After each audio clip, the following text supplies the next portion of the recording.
today we're going to start a series of videos that is going to be a mix from start to finish.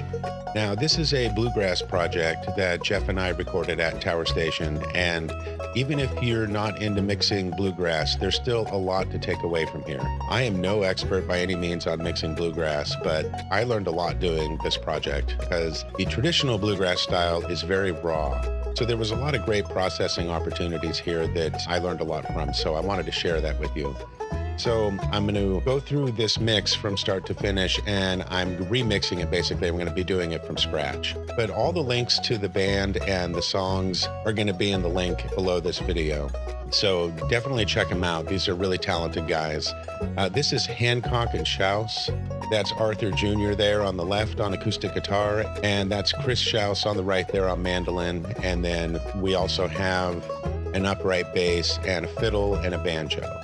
And like I said, this is traditional bluegrass, so we're after a very raw but clean sound. This is supposed to be a very, very traditional mix. But yeah, this project was a lot of fun, and a big shout out to the guys there. It was a really great privilege for me to be able to mix these guys. And the songs are being released right now on all the streaming services, but this one, Lexington, is the name of this song. If you want to go ahead and click the link below and take a listen to the song in full and then come back to the video, I'm not going to play it all the way through. We're just going to jump in and get started. So, all right, let's hop into the mix.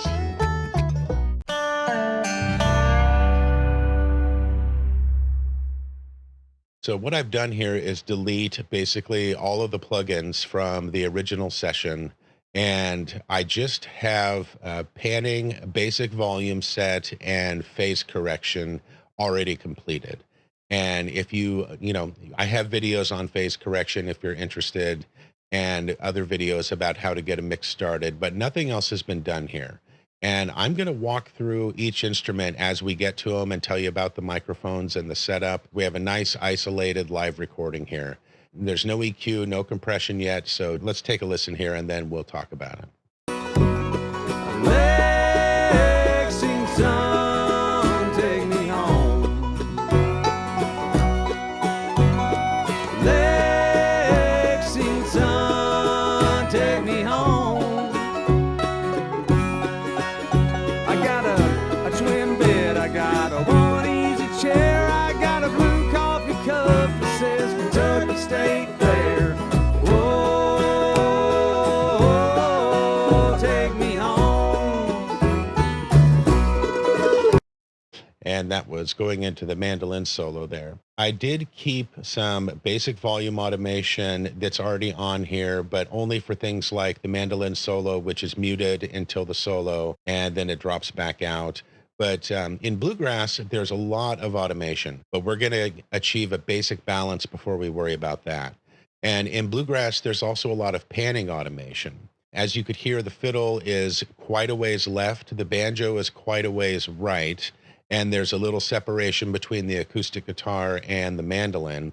But in bluegrass, when players take a lead or a solo and step forward, we pan them more towards the center, and then they pan back as they step back for their more rhythmic parts.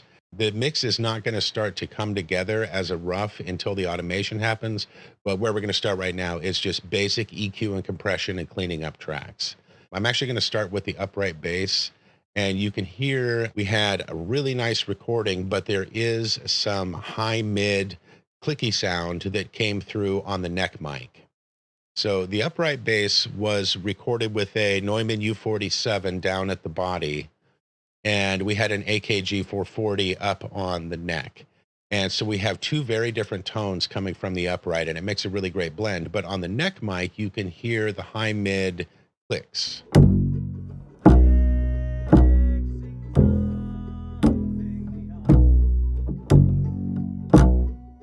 Yeah, and it's very, very clicky, and it's a little distracting, but let's go ahead and just start with the bass and filter that out. Now, the plugins that you see at the top of the chain were just for gain staging. That's already done, and there's some channel strips on here, but they're not active. But yeah, that's all that's going on so far. So let's hop into that neck mic and take a look.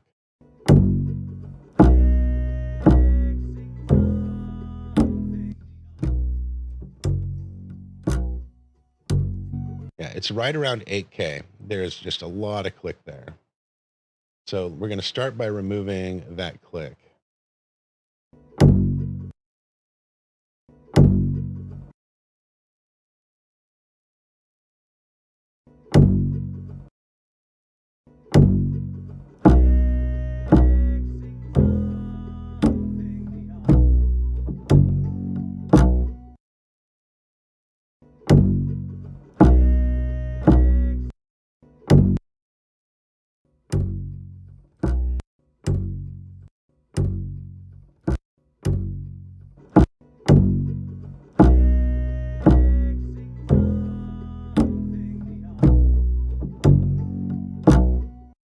Well, that got a lot of it, and that's a lot better. Now, what we're going to do with the upright bass, let me play you the U47 on the body. And the neck again. So you can see we have a lot more bass response down in the 47 on the body, of course. Here's the neck. And so the neck, is peaking around 400, 300. This song is actually in B, which is a little unusual for bluegrass. And you can see the 47 has a way higher bass response. And there's a ton of information down in the subs here. And that's great. We are not going to worry about doing any high passing on the bass until we get towards the end of the mix and see how much we actually want in the subs. Obviously, in traditional bluegrass, there's no drums. So the U47 on the bass is acting like our kick drum. The upright is basically the kick drum, and the mandolin is basically our snare drum, where we're going to get our high transient upper mid crack. Now, let's do a little bit of low passing on the 47. And I'm set it at about, so the highest fundamentals on a bass are at about 300. And the mid presence on this bass that's going to cut through the mix is going to be around 800 hertz. So I want a little of the 800 from both of the microphones. So I am going to separate these microphones a little bit. I'm going to take it up to about 1K, and we'll start there. We're going to roll off the U47, the body bass mic, right about there. And we're going to do something similar. So we are going to high pass the bass here, but pretty gently. And we're also going to take this up to about 1,000. And we're going to separate these and see how that sounds.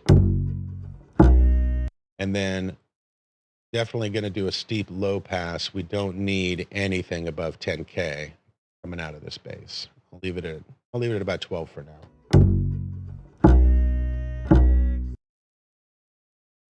Just make sure that's taken out. We'll do more on the bus. So these two bass mics are going to the bass bus. And if I disable both those EQs, and back on.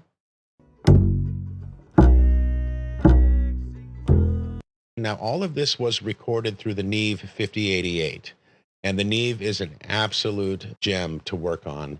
And the Neve has the really hot 45-volt rails. The transformers are adding a lot of saturation. We're getting that classic Neve sound on all of these recordings. So if we're adding any saturation in this project, it's going to be very minimal. Now, this Harrison channel strip, at max, it's 4.5 THD, total harmonic distortion. So this is just adding a tiny bit.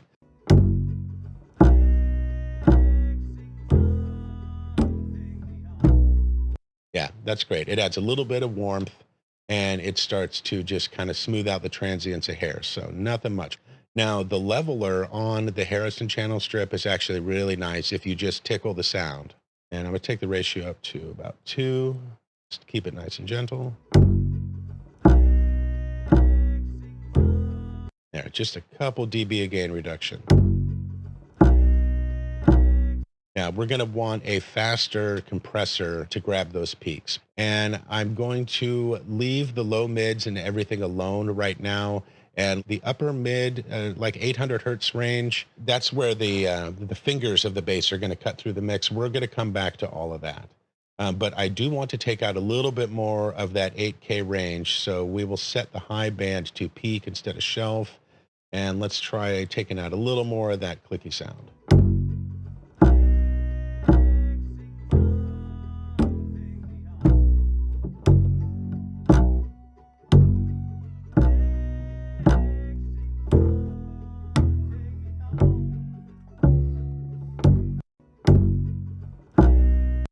That's nice. That's getting a lot cleaner. Actually, let's grab the peaks a little bit real quick before we move on and see if we can level this out just a touch.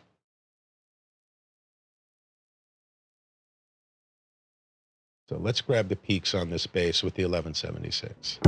Now I'm going to do the internal side chain. Let's go ahead and take it up all the way. This goes up to 500. That's fine because the upper mid-range, that's what we're trying to grab the peaks of, and that's what we want the compressor to respond to. Fairly fast attack and fast release. And I'm gonna leave the ratio at 4 right now, and let's just catch a peak or two.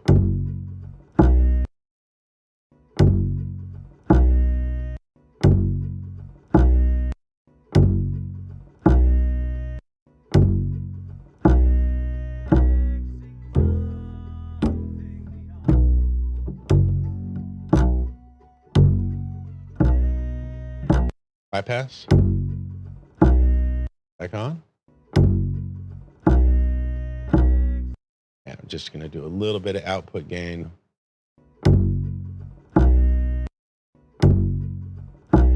Yeah, we're pretty level matched. So that is a tiny tickle on the 1176 there, just to catch the peaks. Let's pop that back in the mix. Lexington, take me home.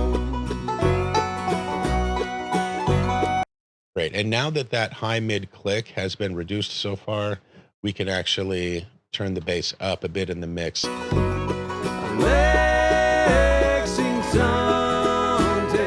And I do think we're going to now increase the volume on the U47 a little bit, relative to the neck. Lexington, take me home. Great, and that's a good starting spot. Let's leave that there for now. Now let's hop over to the fiddle. The fiddle was originally recorded, I can't remember what AKG we used. I think it was a 440 that was, just a couple feet above the fiddle player. It's got kind of a naturally squeaky, almost whiny quality to it, but in a good way. But, it's bluegrass, so it's supposed to. So we want to maintain all of the natural texture of the fiddle, but we definitely need to get the tone a little more balanced. And we want to compress it very gently in a way that it doesn't sound compressed, which is, goes true for everything going on in this project.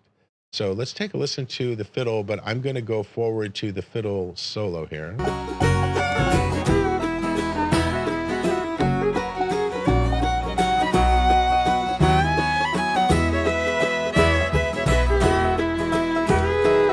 Now this will obviously be volume automated, so I'm going to turn it up a touch for now.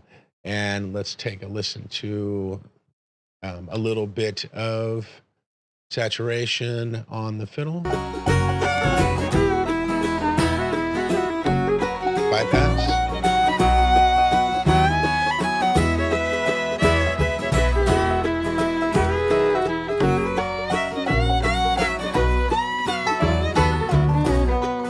And a little bit of the leveling. All right, that's nice. But now let's take care of the low end on the fiddle.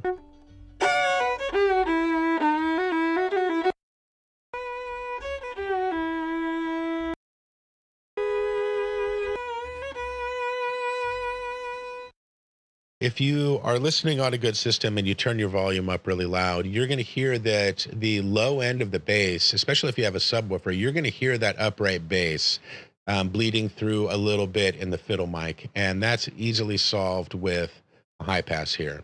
Now, the lowest fundamentals on the fiddle are actually quite high. So I'm going to high pass all the way up to about 200. Nice.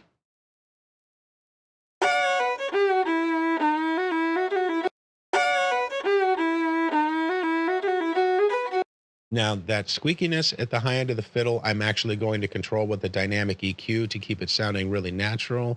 But there is a little bit of resonance buildup somewhere in the mids, and I want to go looking for it here.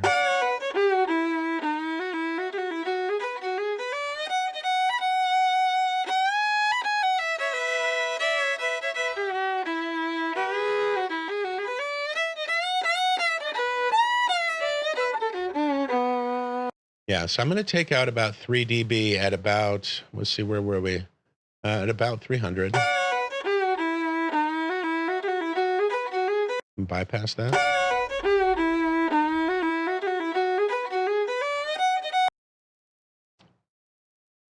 And somewhere around 6K, 7K, it's pretty harsh.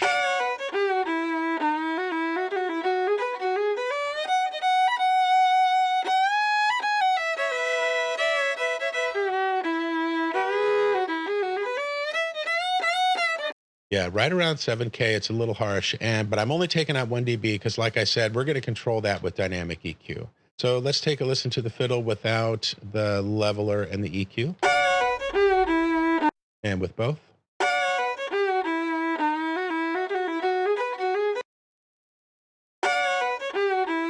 Yeah, it's still got a ways to go there, of course. We're going to need more EQ and compression, but we're going to keep it super subtle to maintain that natural sound. I'm also going to high pass again, secondarily here with this EQ. Yeah, a little lower than the other one, but let's make sure that there's none of that bass bleeding through.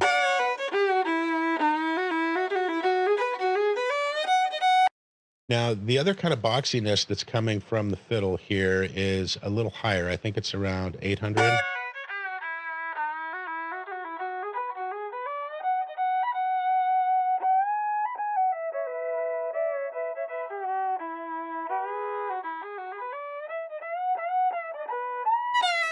Yeah, that's about 800. Now, I'm going to turn the auto makeup gain on Fab Filter here.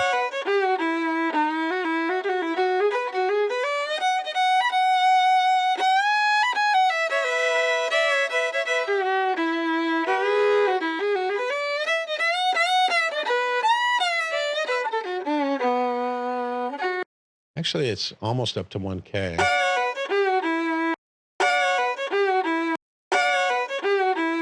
Yeah, removing a little more there is great. But now let's take care of some of the squeakiness while we're here. Now, like I said, we're just doing cleanup, subtractive EQ here for the first step, and then we'll get into compression.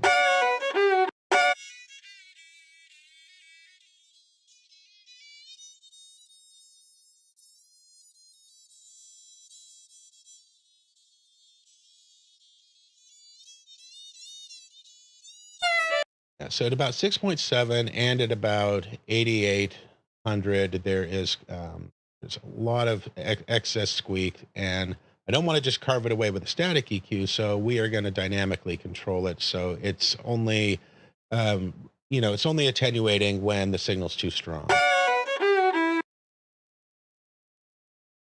And I'm going to keep the bands narrow and use a couple of them instead of just doing one big band.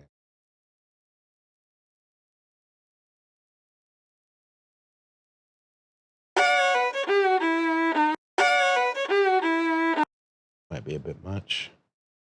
Let's bypass both these nodes and take a listen. Back on. Take a little more out.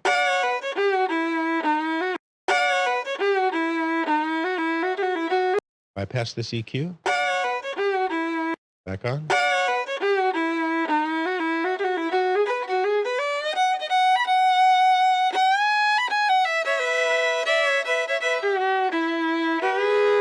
And yeah, go ahead and make this one. This is at 990. We're making that dynamic too, so it breathes a little more and keeps that boxiness out of that fiddle. EQ back on. Yeah, that's nice. That's off to a good start. So that's a lot cleaner. Let's pop that in.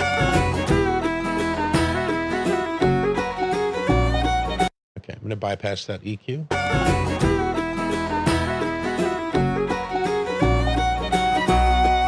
Yeah, that's great. That's helping it. We're getting off to a good start there. Let's get into this mandolin and take a listen.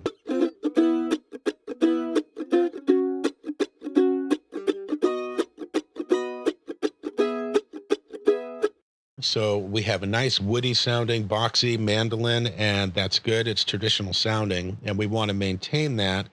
But there's definitely some mid frequencies that need to be attenuated, and then some accents that need to happen as well. Now, this mandolin was recorded with two Neumann KM 184s. So those small diaphragm condenser mics, and they work really, really good. And it was, on a little tree separated by, I don't know, about a foot, foot and a half. And you can hear when I turn on the saturation here from the Harrison that we actually don't need that much. Let me turn it down.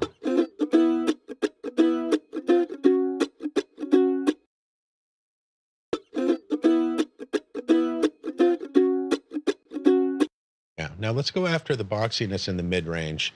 Now, like I said, the mandolin is going to be doing a lot of chops in the song, and it's going to kind of act as our snare drum. And there's going to be that boxy mid range that we want to attenuate, so the high mids and transient aspect of it are accented as naturally as we can.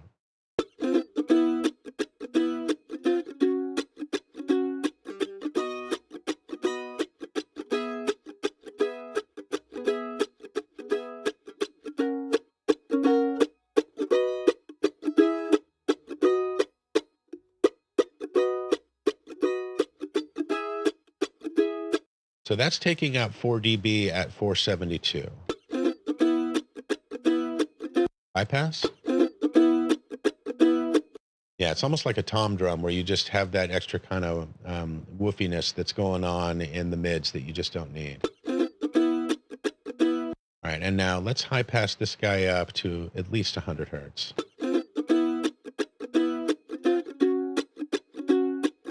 Now the attack, somewhere probably around 3 or 4K, maybe a little lower. Let's take a listen. Let's try to accent that a little bit.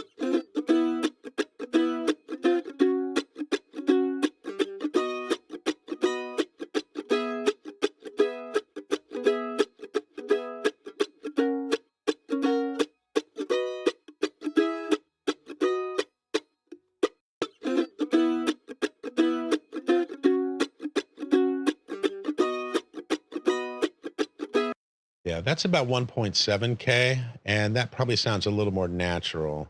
We can accent a little around 3K later if we need, but let's back this off and try and bring it up. And let me pop it in the mix, and we'll listen for that attack relative to everything else.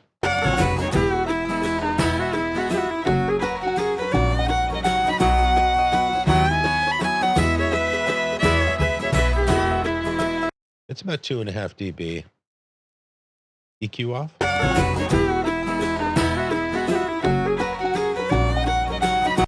Yeah, that's off to a good start there.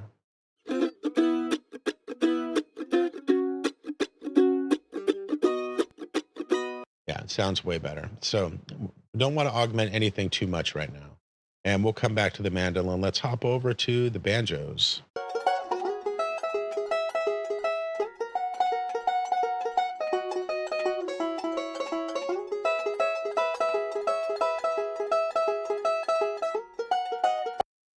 So the banjo has a U87 on it, a Neumann U87, and then a Gefell M300.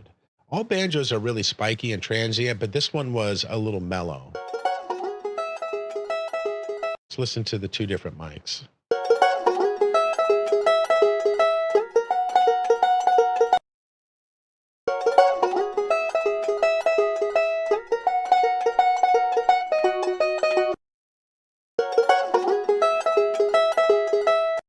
Yeah, and we can hear that on this mic, there's more of a mid-range issue that we want to attenuate. But all in all, it sounds really good. And the real difficulty with the banjos is in the compression. A lot of traditional bluegrass guys that I listened to said you don't want to compress the banjo. But a lot of people said, well, that's kind of ridiculous. It's a banjo. You're going to have to compress it. And I did come up with some interesting solutions there to really maintain a natural sound on the banjo, but to have it fit in a pocket in the mix. But before we get to that, one of the most important things is to balance it out and make sure that any of the resonances are tamed that you don't want. There's a lot of resonances in a banjo that you do want. It still needs to sound like a natural banjo. But let's go just in this one microphone that has a different boxiness quality than the other microphone. Let's see what we find.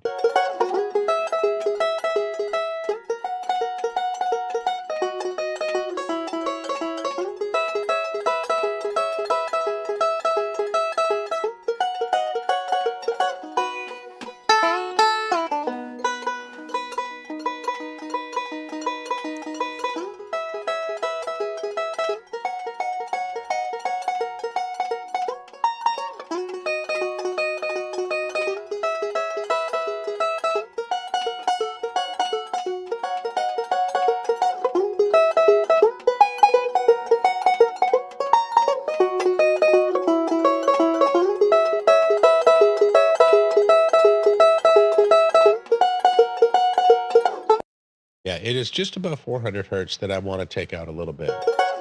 And I'm going to decide how much to take out with both microphones on.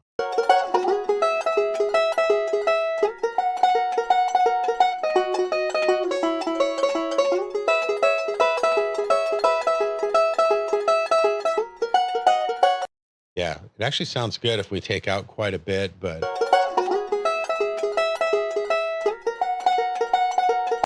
I'm not going to take out that much right away. So this is, just about 4 dB at, where are we, 416?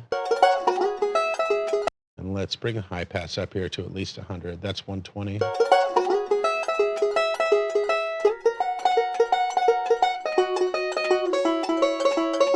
That's high passed at 150. We're taking out 4 dB at just over 400 hertz. And let's take a listen for some of those highs there. So let's take a look at the high mids first.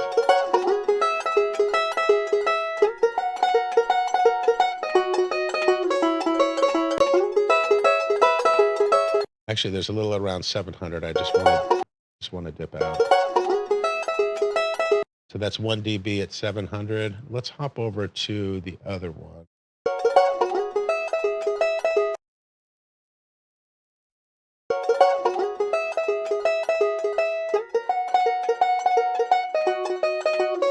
There's a high pass at about 130.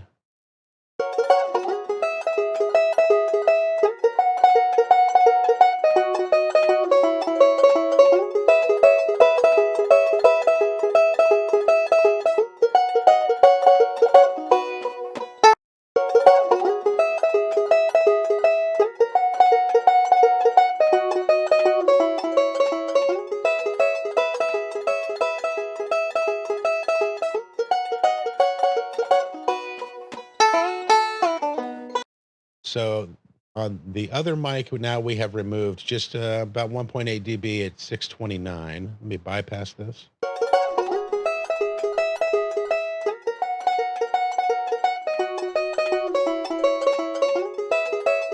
Yeah, it's just keeping it a little more level, a little less boxy. Now this mic has the brighter high mid clarity that we like. And I don't want to do a lot of accenting just yet, but I do want to see if there's a little harshness that needs to come out. I'm thinking maybe around 6 or 7.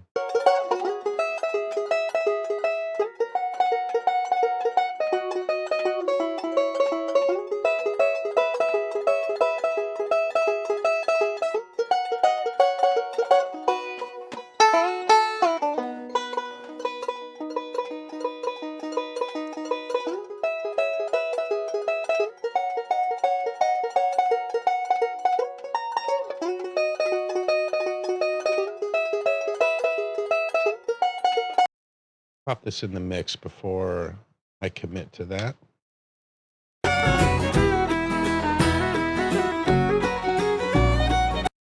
Yeah, actually, I'm going to leave that there for now. In the mix, it's not bad at all. There is a little bit around 6.2K that we might take out, but I'm not going to make that decision yet. So let's add a touch of the leveler.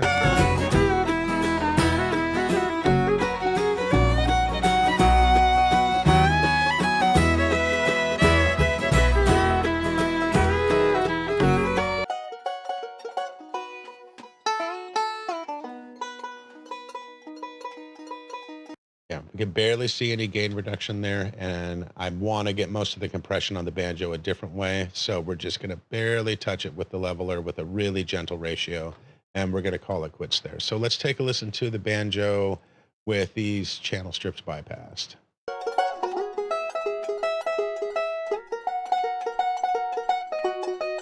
And we'll bring him back on.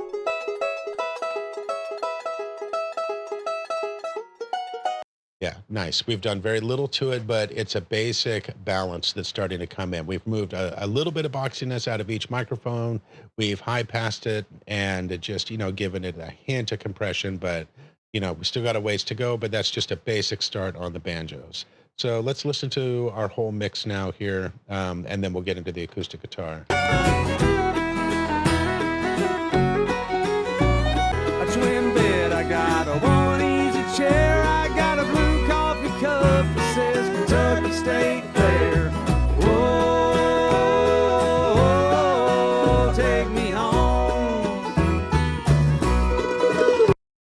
we'll come back to that Mando solo a little later. Let's get into the acoustic here.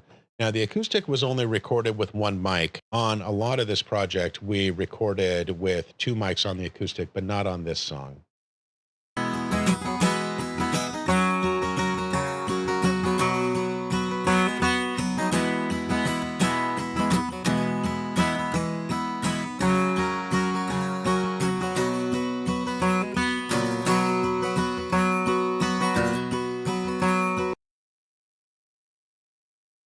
All right, we're going to start with the gentle high pass, just up to like 80.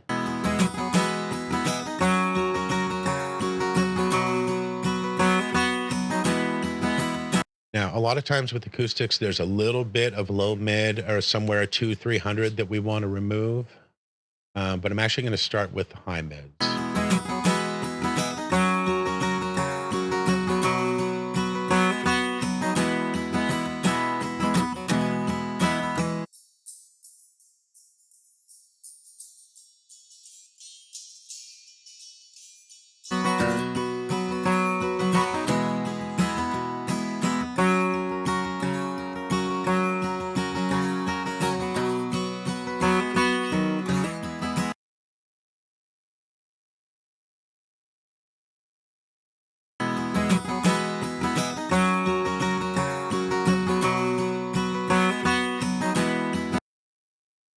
Actually boosting it just a touch, which only 1 dB here. I want to save all of the additive EQ for later, but I want to give a little more weight on the bottom end, but do it dynamically, adding a little compression here. This is at 150.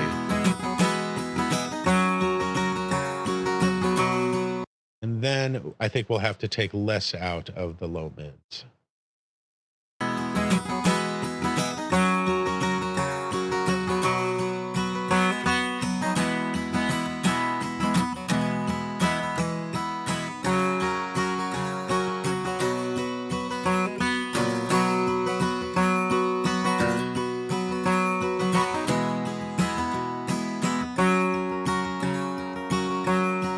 Bypass. Back on. A little more presence and clarity there. Let's hear it in the mix. A twin bed, I got a one easy chair, I got a blue coffee cup that says Kentucky State Fair. Mute these vocals real quick. Bypass the EQ on and off.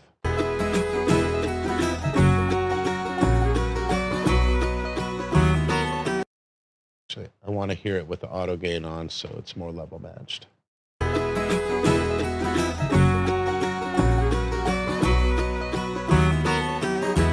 Yeah, we still got some crunchiness in the high mids we need to take care of.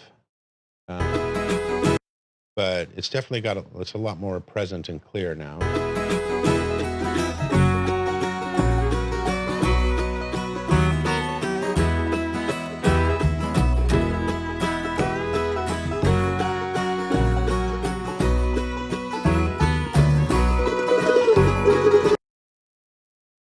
Mute that Mando solo for a second.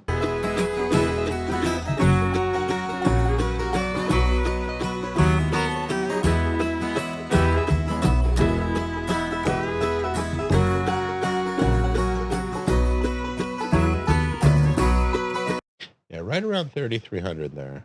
There's just a little extra harshness there.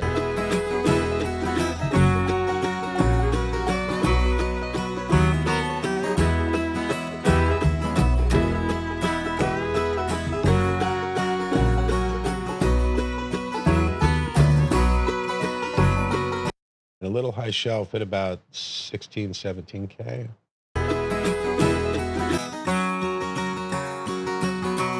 Bypass. Back on. All right, we really need some compression here before I make any further EQ decisions. So when it comes to compressing acoustic guitars, it can be a little tricky and we don't want to hear the compressor. So I didn't want to move on to compression just yet, but I do want to on the acoustic because I want to hear it a little more leveled out. So one of the things I really like to do compressing an acoustic guitar is to use the ratio method. This old tone boosters bus compressor does a really good job at this. I turn the hiss and the pump off, turn it on, high quality. I'm going to try an auto release for now. The attack is really slow. And I don't want it necessarily touching transients, but we are going to speed that attack up. But let's start with uh, threshold totally not engaged. Now I'm going to turn the ratio up to like 4.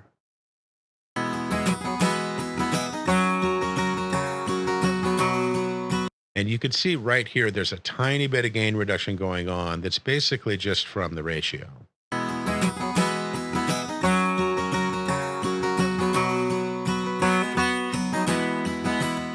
So that's still a slow attack. It's 150 milliseconds. We bypass this on and off. On.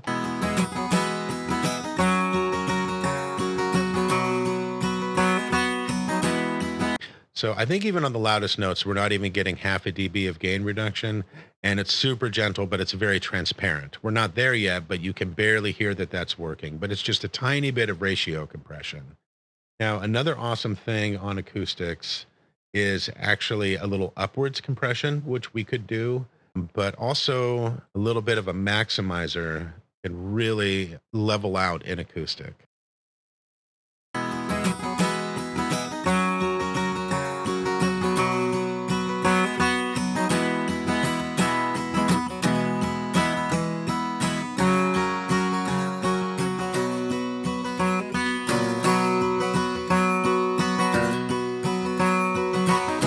Yeah, so just that little bit from the Oxford inflator here is great on an acoustic. So bypass.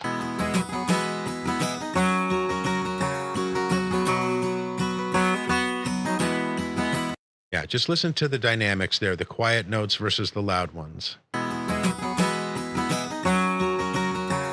And on.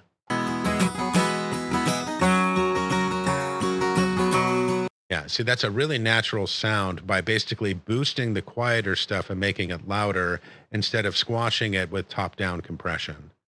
So let's bypass those 3 plugins there and listen to it in the mix the way it was before. And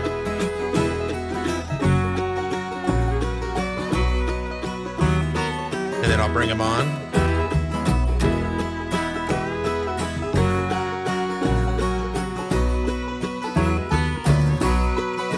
Now, to maintain kind of the woody, boxy quality of the acoustic that I know Arthur likes, I'm actually going to tilt this guitar. Don't want to do too much, but then we'll adjust the frequency and see where we're at. Right now, we're starting at about 500.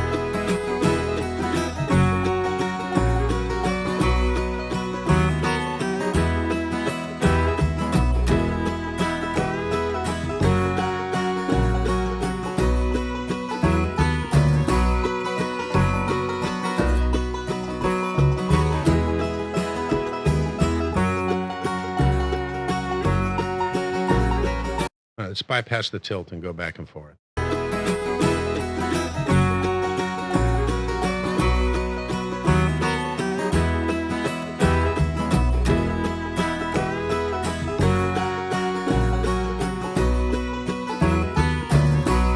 That maintains a really natural sound, even though we have a high pass and a high shelf.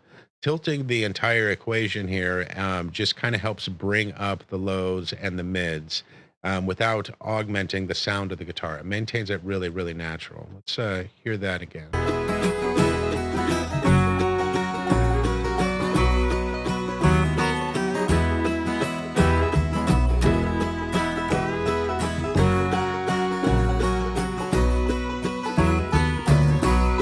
Yeah, that's nice. It's a slight tilt. So the acoustic is still going to need more compression for sure. And we're going to go ahead and just do a little another touch right now. And I actually really like Molotov for this. I am going to add a compressor after the inflator now because I'm going to do it in parallel. So the quieter stuff is going to get even louder, and a fairly fast attack this time and a fast release, but we're going to blend it. So the high pass defaults at 120, that's good.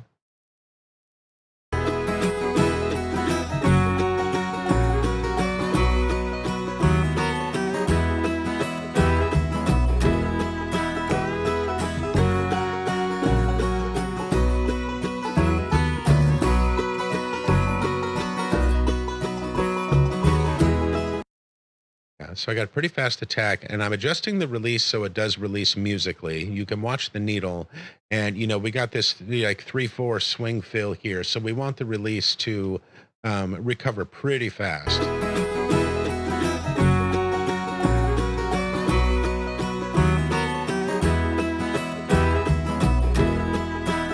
Yeah, that's really fast. That's at about 30 milliseconds, and I don't want to go too much faster than that. But now, obviously, we have really ruined the sound of the guitar. So let's bring in the dry mix here and recover the sound.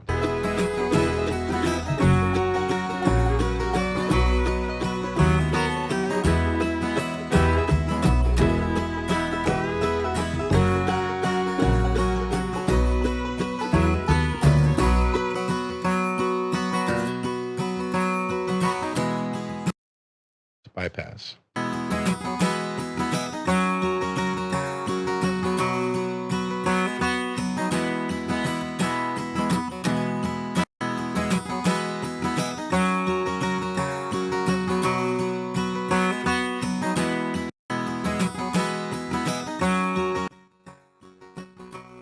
Here's our delta. So now we're just hearing what's actually being compressed. And I do actually want to grab more transients. I'm going to speed the attack up.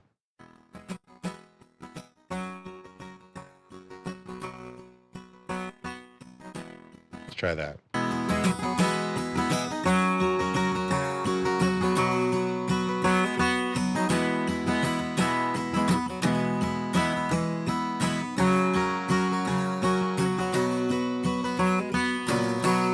And that's at about 60%. I'm going to take it all the way up to where it's like 75. This way, we're actually only hearing about 25% of this compressor. And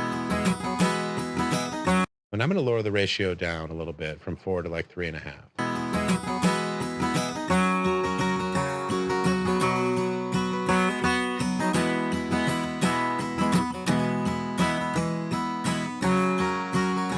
Yeah, that sounds really natural now. So just a little tickle of heavy parallel compression.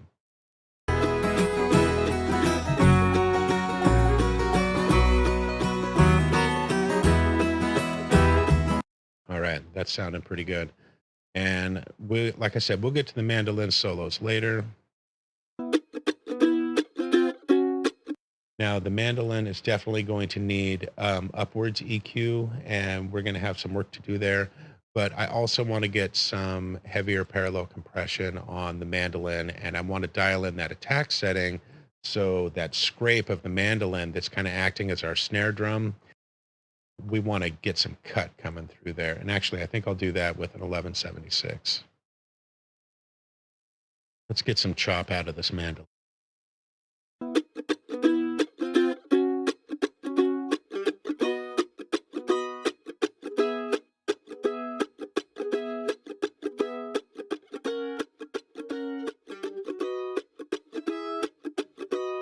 Yeah, I'm engaging it too far right now so we can really hear the attack. All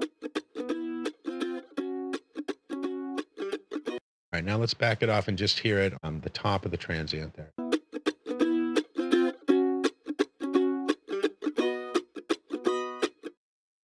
I'm going to ratio 7. I'm going to take it up to like 10. Basically a limiter here.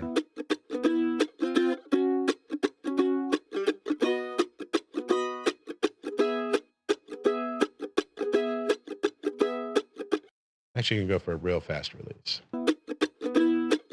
Yeah, just want to accent that chop.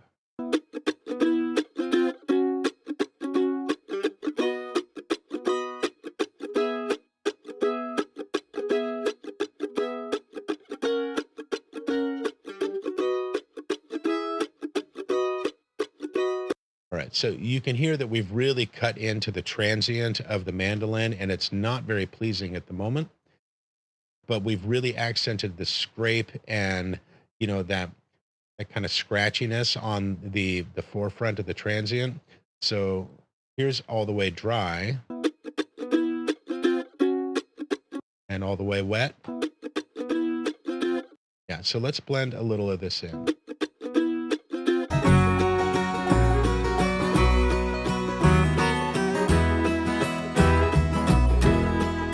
Bypass. Back on. So to me, what that's doing is it's making the click, click, scrape, scrape of the mandolin much more consistent and steady in the mix, and it's much more percussive sound.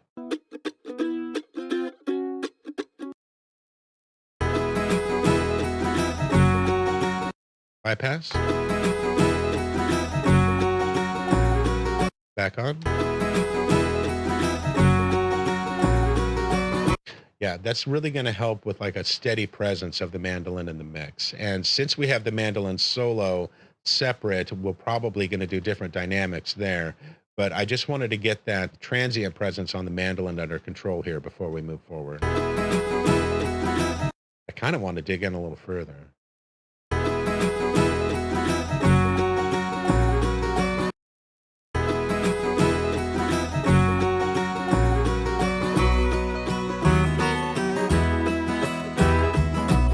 If I slow the release down and add more of the decay onto the transient of the mandolin, it makes it a little beefier, but I want to keep it sounding natural. So let's slow it down a little bit again.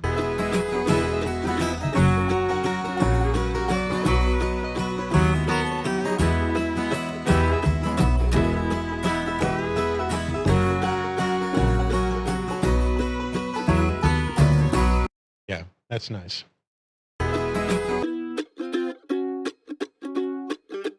Pass. Need a little more makeup gain.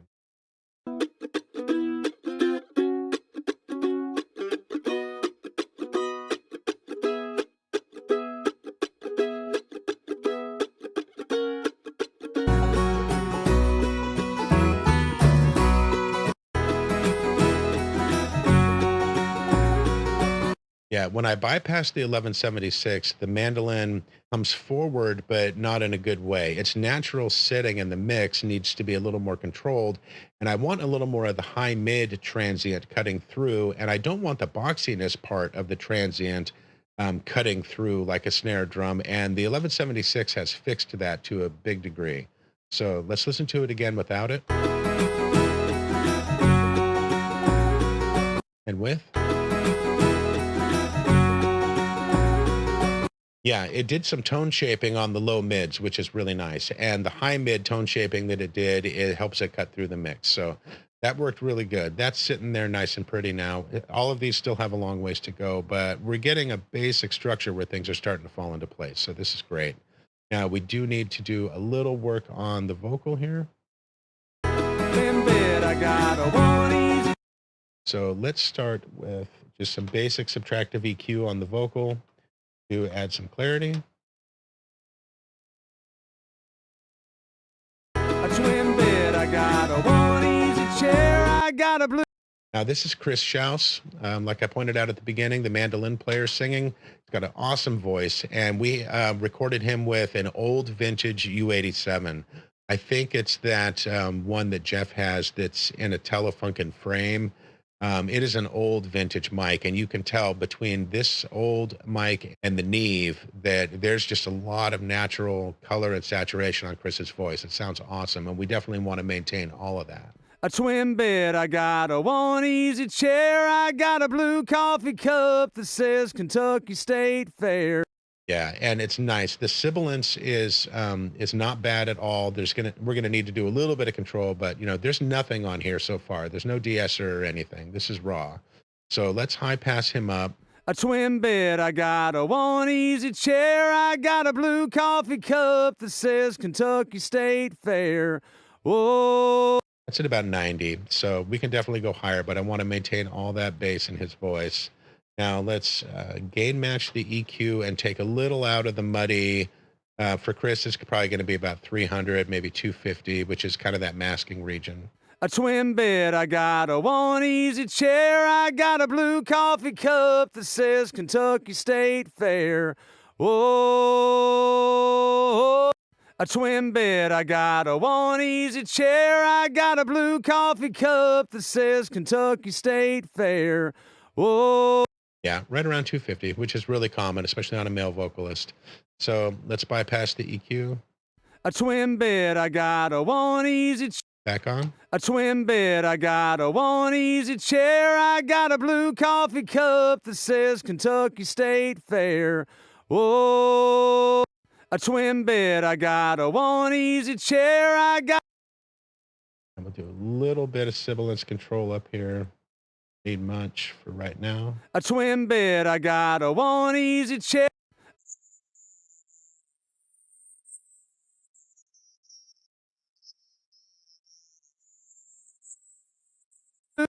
A twin bed, I got a one easy chair, I got a blue coffee cup that says Kentucky State Fair. Yeah, Kentucky State Fair. Whoa, Kentucky State Fair, Kentucky State Fair, Kentucky State, Kentucky State, Kentucky State Fair. Nice. And that's enough for right now. We will tone shape him later and, do all of the additive EQ later. Kentucky State Fair. Whoa. You need to get a little more low mids out, or maybe compress the lows a little bit before we hit him with a vocal compressor. Kentucky State Fair. Whoa, take me home. Yeah, instead of increasing the high pass, I'm actually just going to add a little low compression. Kentucky State. Little low compression. This is what, 130. Kentucky State Fair. Whoa. And let's go ahead and make our low mid dynamic, and so we get a little more low mid control. Kentucky State Fair. Whoa. Actually, I want to try something. I want to carve out too much of the low mids, and we'll rebound with upwards expansion here in that area instead of downwards compression in the low mids. A lot of times that can be really nice. Kentucky State Fair. Whoa, take me home. Kentucky State Fair. Whoa, take me home. Kentucky State Fair. Whoa, take me home. Fair.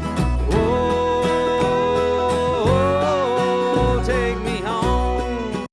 He's definitely going to need some high mid presence and probably some more reduction around 700. Actually, let's go ahead and take care of that now. That kind of nasally region, especially on a male vocal, can be around 700. Take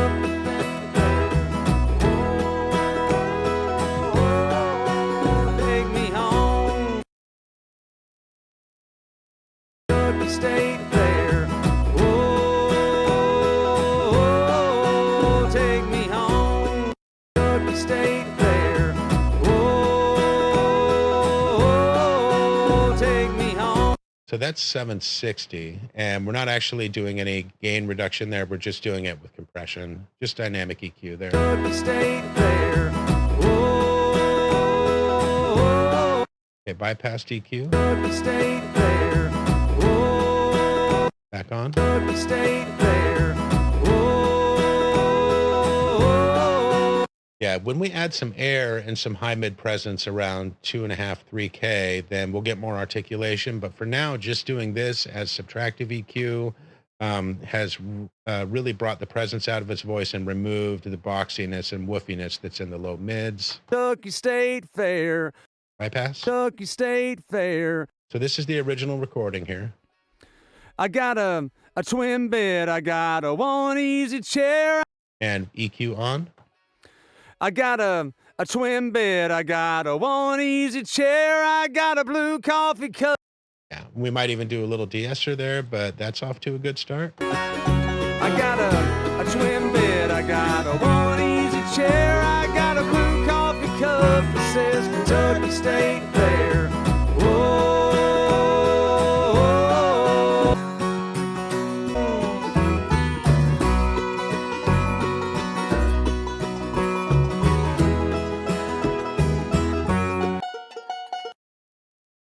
Now, on the banjo, I do want to start with a little bit more compression here.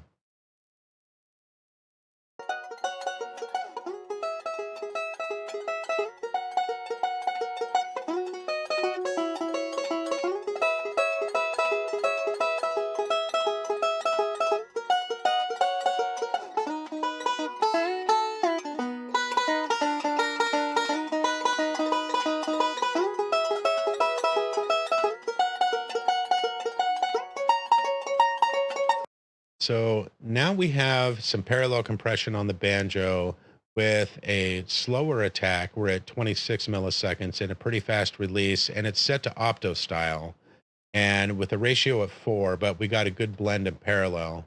And what this is doing is bringing up the quieter notes of the banjo a little bit by still allowing the transients to pass. The little orange note up here is bypass, so you can watch it when it goes on and off.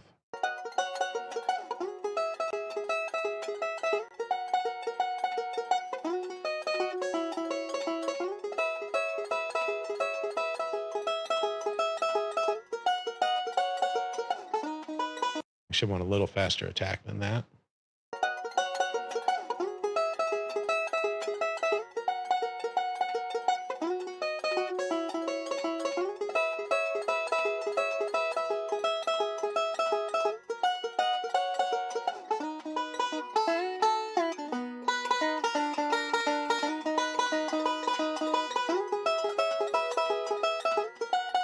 All right, there I just softened the knee quite a bit because I sped up the attack, so we're grabbing more of the transient peak, but I'm softening the knee to keep it sounding natural.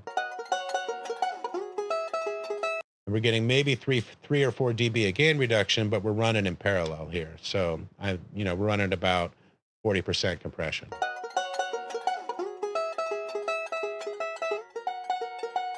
That's great. And I want to leave the transients of the banjo alone. I might even use a transient shaper in the mix, depending, but we're not there yet. But I'm trying to keep the banjo sounding natural, but getting the quieter aspects of it up where we can hear them better. So a little bit of that parallel compression with the opto and a slower attack like that is working pretty good. I'm also going to add a little bit of the inflator now.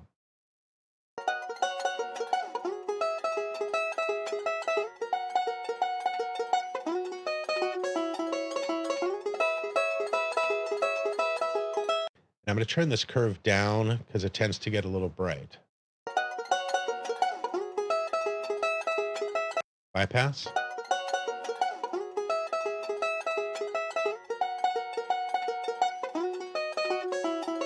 I like that a lot. We are increasing the boxiness in the low mid, so we might attenuate a little more now after we're doing our dynamics processing.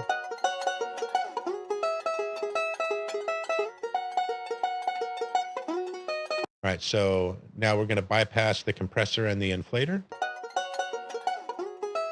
Yeah, see, that's where we were before. And there's just a lot of dynamic range there. The trick with the banjo is to control the dynamics without it sounding like you controlled the dynamics. It's a banjo, so it has all of these spiky transients that you really need to maintain. So a little parallel compression and a little inflator here. I got a one easy chair, I got a blue Bypass both. I got a twin bed, I got a one And both back on. I got a twin bed, I got a one. That's nice so far. So that's a little bit of dynamic control there, and we're going to need a little more dynamic control on the bass to kind of sit it in its spot, actually quite a bit in the long run. I got a twin bed, I got a one easy chair, I got a blue coffee cup. All right, now we're getting our bass boost on the bass. This is a little premature, but I really just want it for mixing. So 1.5 dB. So we have some low end compression, everything below 100 hertz.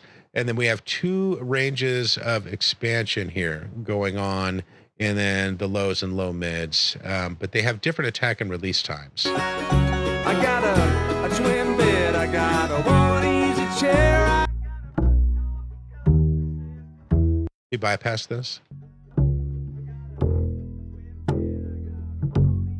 Back on.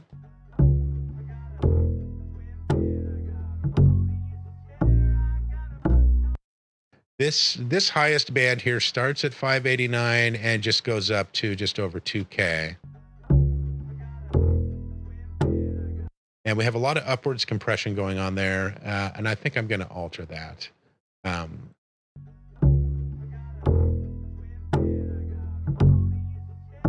going to do a real fast attack, fast release downwards compression in that range. Yeah, and I'm actually going to drag this out because that every once in a while that high click does come through. It's up at 8K, so we're going to have this to respond to everything up here, because since we low passed it, there's not a ton going on up here, but we really want our fingers of the mid range to cut through the mix, but we need it nice and clean and consistent.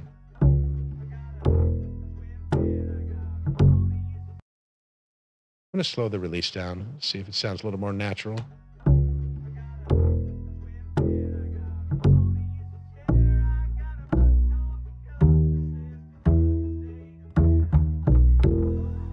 Yeah, that's nice. That range give a, you know, for the really spiky notes, having the range way down here, it just really makes a huge difference. This Pro MB from FabFilter is just fantastic. It's really good on an upright bass. I got a twin bed, I got a one easy chair, I got a blue coffee cup that says Kentucky State Fair. Oh, take me home.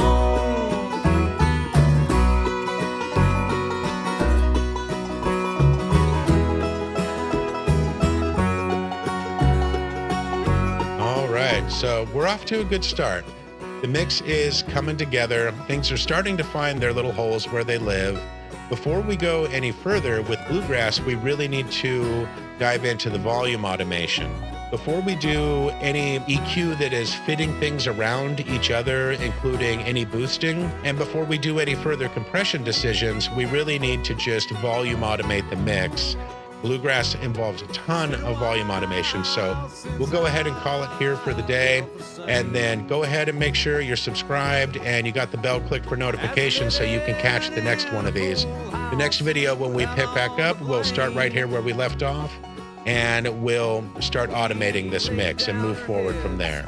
So, but yeah, thanks for checking this out, and definitely go check out Hancock and Shouse. I'm going to have all the links below this video so you can follow them and take a listen to their other tunes. They're a great band, a great group of guys, and it was a real pleasure to mix them. And I'll also leave the link to the Tower Station studio down below as well. So, all right, thanks for stopping by, you guys. I'll catch you on the next one. Happy mixing.